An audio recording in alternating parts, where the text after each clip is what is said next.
নমস্কার। এই মুহূর্তের বিগ আপডেট সেটি হলো ডিএ নিয়ে বড় ঘোষণা মুখ্যমন্ত্রী মমতা বন্দ্যোপাধ্যায়ের।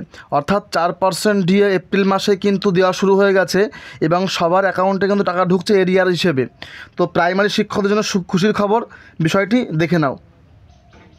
তো বন্ধুরা, খবরটি কিন্তু সত্যিই খুশির খবর, তার জন্য অবশ্যই একটা লাইক করে দাও, আর নতুন এলে অবশ্যই চ্যানেলটা সাবস্ক্রাইব করে সঙ্গে থাকতে হবে লেটেস্ট আপডেট পাওয়ার জন্য।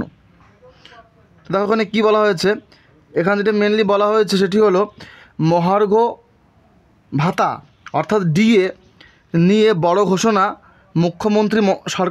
মুখ্যমন্ত্রী সরকারি কর্মীদের প্রাপ্য ডিএ নিয়ে বড় ঘোষণা করলেন মুখ্যমন্ত্রী মমতা বন্দ্যোপাধ্যায়। এগরা সভা মঞ্চ থেকে তিনি বলেন, গতকাল বাজেটে ঘোষণা করা হয় যে 4% অর্থাৎ 4% যে অতিরিক্ত ডিএ দেওয়া হবে। তোমরা জানো ইতিমধ্যে যে 10% ডিএ দেওয়া হয়, সেখানে কিন্তু এই মাস থেকে লাগু হয়েছে 10 আরও 4% যোগ করলে হচ্ছে টোটাল 14% ডিএ দেওয়া হয়। ঠিক আছে, এই ডিএটা কিন্তু লাগু হবে মে মাস থেকে। তবে না, এদিন কিন্তু তারা কিন্তু আরও 1 মাস এগিয়ে নিয়ে আসলো।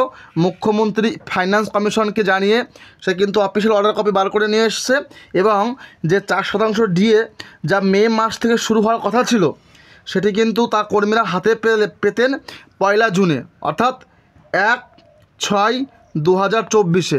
কিন্তু তা নয়, মুখ্যমন্ত্রী চাইছেন ফাইন্যান্স কমিশনের উপর রিপোর্ট পেশ করে সেটি আগামী 1/5/2024 লাগু করার জন্য। অর্থাৎ যে এক্সট্রা 4% ডিএ বাকি রয়েছে, সেটা কিন্তু এরিয়ার হিসাবে কিন্তু প্রত্যেকের কিন্তু ব্যাংকে ক্রেডিট হচ্ছে। অলরেডি অনেকের কিন্তু SMS আসা শুরু হয়ে গেছে, তোমরা পারলে ব্যাংক অ্যাকাউন্টটা চেক করে দেখে নাও। ঠিক আছে, তো অর্থাৎ যার 1 মে থেকে শুরু হওয়ার কথা ছিল তা কর্মীরা হাতে পেলেন 1 জুনে পেতেন, কিন্তু এবারে তা এপ্রিল মাসে এগিয়ে আনা হয়েছে। অর্থাৎ এরিয়ার বা বাকি ডিএর অর্থাৎ WB এমপ্লয় ডিএ অংশটুকু দেওয়া শুরু হয়ে গিয়েছে প্রত্যেকের ব্যাঙ্ক অ্যাকাউন্টে। তো বন্ধুরা, খবরটি অবশ্যই খুব ভালো। কোনো প্রশ্ন হলে অবশ্যই কমেন্ট করতে পারো, আর পারলে প্রত্যেক প্রাইমারি আপার প্রাইমারি শিক্ষকদের মধ্যে কিন্তু অবশ্যই ভিডিওটা শেয়ার করে দাও ভিডিওটা। তো থ্যাংকস ফর ওয়াচিং, সঙ্গে থেকো।